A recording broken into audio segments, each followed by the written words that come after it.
Well, I was told we only had 4 minutes between the two of us, so that might be a bit of a struggle. Hi everyone, I'm Amber and this is Arabella, and we are future problem solvers, and it's an honour to be here tonight. The newspaper is essentially just your daily report on the world's problems. Let's be honest, the NZ Herald loves to hit up your phone with the latest world disaster. Whether it be climate change, overpopulation, or gender inequality, there's always another problem in need of solving. We have recently been to La Crosse, Wisconsin, to compete in the International Future Problem Solving Finals, where we competed against 70 other teams in our division to find the best solution to the world's criminal justice system issues. Now I know what you're thinking. Firstly, why Wisconsin? Trust me, I asked myself that too. And secondly, what the heck is future problem solving? You can probably get a general idea of what it is from the name. However, it's a bit more complicated than you might think. We're in a team of 4, and first we'll be given a topic. These can range from infectious diseases to philanthrocapitalism. I'm still figuring that one out too. After we get the topic, we have a term to research it before going into the lockdown.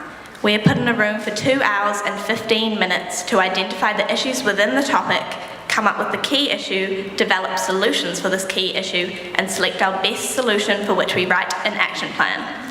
It can be quite stressful at times. Your solutions have to be futuristic, so they're mostly technology-oriented, and they also have to be ethical, and you have a lot of points deducted if they're not. You can't have mind-controlled nanobots that you inject into a criminal because, yes, it may stop them committing a crime, but there's also something called human rights. That's so important because it's acknowledging the question, how much control are we going to allow technology to have over our lives? This process of identify, solve and implement is one that can be applied to a number of things, for example in a business or just in your everyday life. The thing about future problem solving that makes it so different from other extension programs is that it teaches you how to think, not what to think, something that I believe children and people of my age aren't always taught particularly well. However, this ability to think critically is especially important in this age of technology where we are in the midst of a fake news epidemic. We are bombarded with thousands of pieces of information every day through our phones and other devices, and it's crucial to be able to discern what's legitimate and what's misleading. It also teaches you how to work in a team. You have to communicate with your team, you have to delegate, and you all have to contribute, otherwise you won't get anything done. You're in a high-pressure situation, so of course you're all stressed and anxious, but you have to get past that.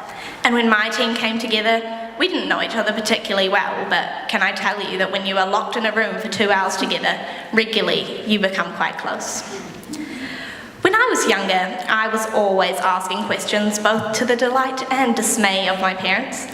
And to the mums in the room, if your child starts doing future problem solving, well, the questions only increase. And though future problem solving is a program just for kids in school, the things it teaches you carry on in later life, especially in the workplace. An article came out just the other day in the New Zealand Herald talking about the 12 skills employers want the most. And do you know it took the first spot on the list? You got it, problem solving, closely followed by teamwork, both things that future problem solving equips you with. I think that if there were also more women around the boardroom tables, there would be many more problems solved. Speaking of problem-solving women, here's Arabella to tell you about other ways future problem solving can be used in communities.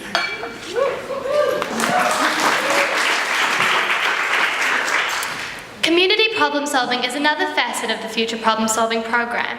This program aims to get young people ranging from about 8 to 18 years old involved in their community through community service.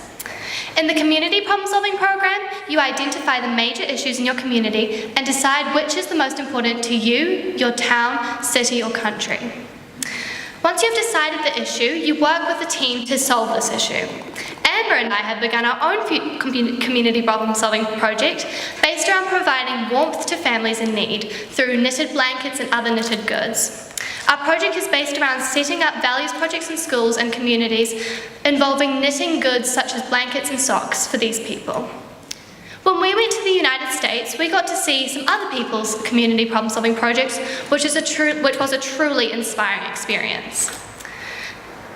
Seeing so many people as young as 8 years old to 18 was amazing. I know that when I was 8 years old, I had absolutely no awareness of what the problems of my community was. We saw people who had worked with homeless people to create shelters and provide basic necessities, to people who had worked with autistic kids to provide sensory rooms in schools. These projects truly displayed how impactful the program is. Seeing so many people work so hard to improve their community was an eye-opener. This program, I think, is so important to help young women develop the necessary skills for the future. Firstly, it ensured that we were engaged with our community, and that the program insists that you identify 16 challenges in your community, which made sure that we were absolutely always thinking about our community. Secondly, it helped Amber and I to develop critical thinking skills. As Amber said, we are engrossed in a fake news epidemic. We are constantly shown alternative facts and faced with media that isn't always true. The programs we have talked about today ensure that we don't always trust everything we see on the internet. Finally, it taught us to care about our community and be grateful for what we have. By getting young women engaged with our community and seeing how different people impact our community, it really helped us to understand and appreciate the benefits that we have. It taught people us involved in the program to be thankful and grateful for the fact that we don't have to experience a lot of the problems that we try to solve. Future problem solving and community problem solving are two interesting and rewarding programs that taught us important skills for the future. I know that these programs have and will continue to benefit Amber and I for many years. We're both so grateful to be a part of these programs and learn about things that we probably never would have thought about before. For example, I had no idea what philanthrocapitalism was before I started the program, let alone how it was actually affecting people.